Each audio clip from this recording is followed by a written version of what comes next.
ஸ்டாலின் தொடரட்டும், தமிழகம் வெல்லட்டும் அங்கிற தலைப்புல இன்னைக்கு தமிழகமே திரும்பி பார்க்குற அளவுக்கு பெரிய அளவில் ஒரு 10 லட்சம் பேர் கூடுகிற அளவுக்கு இங்கே பெரிய அளவில் நாளைக்கு ஒரு பெரிய பிரம்மாண்டமான ஒரு பெரிய மாநாடு 2026 மீண்டும் இந்த தமிழகத்தினுடைய நல்லாட்சி தொடர்கிற வகையில் பெரிய அளவில் சிறப்பான முறையில் அமைகிறதுக்கு இந்த ஒரு மாநாடு ஒரு திருப்பு முனையாக இருக்கும் சொல்லி தமிழ்நாடே எதிர்பார்த்துட்டு இருக்கு. அந்த வகையில் நாங்கள் விருதுநகர் மாவட்டத்திலிருந்து மாண்புமிகு நிதியமைச்சர் அண்ணன் தங்கம் தென்னரசு அவர்களுடைய தலைமையில் எங்களுடைய அணி சார்பா விருதுநகர் மாவட்டத்தில் எல்லாரும் படையெடுத்து வந்துகிட்டு இருக்கோம். அதில் முதல் ஒரு பகுதியாக நாங்கள் இப்போ நைட்டே வந்துட்டோம்.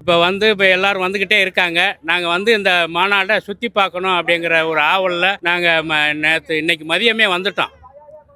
இதை பூராமே சுற்றி பார்த்துட்டு இன்னும் நாங்கள் பாதி கூட சுற்றி பார்க்கல. எங்களுக்கே ஒரு பெரிய ஆச்சரியமூட்டுற வகையில் தமிழ்நாடே எதிர்நோக்குகின்ற ஒரு வெற்றி திருப்புமுனையாக அமைஞ்சிட்டு இருக்கிற இந்த மாநாடை அமைச்சர் அவர்கள் KN நேரு அவர்களுடைய தலைமையில் இங்கே நடைபெற்றிருக்கிற இந்த சிறப்பான மாநாடை நாங்களும் இங்கே முன்னின்று பார்த்துக்கிட்டு ஒரு ஆச்சரியமூட்டுற வகையில் பார்த்துக்கிட்டு இருக்கோம். இந்த மாநாடுடைய வெற்றி 2026 ஆட்சி அமைக்க பெரிய சிறப்பாக அமைக்குங்கிறது தமிழ்நாடே பெரிய அளவில் எதிர்நோக்கி இருக்கு.